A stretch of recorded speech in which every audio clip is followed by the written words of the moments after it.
Structure of Chapter 2, related literatures, yung mga ni-reviews po natin, kung groupings kayo, yung pinagtulong-tulungan yung hanapin, and then synthesis, pero synthesis, kayo nung nasa taas na mga ilang pages na ginawa nyo.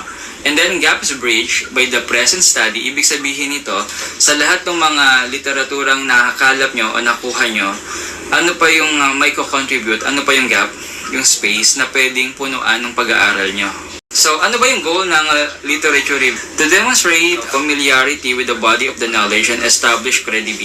To show the parent research and how a current project is linked to. May integrate pa yun. Kasi, habang nire-review mo yung gawa ng iba, mas madadagdagan pa yung kaalaman natin. How to write a literature review.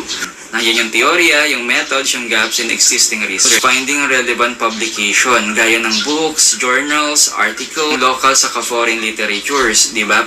Meron naman pinagsasama na po yun para makabuo ng coherent information. 5 key steps, nandiyan yung search for relevant literature. Evaluate sources. Tingnan natin, sino ba author nito? Credible ba ito? Natin doon, ano ba yung tema, bagay, at magiging coherent. Next, sources of literature review, primary sources. As I showed here, hindi ko nababasahin lahat. Literature review process, select a topic. May title kayo. Okay, select, choose literature. Analyze and interpret. Write the review of literature. To assign proper authority to a statement. Giving credit to a source of any information.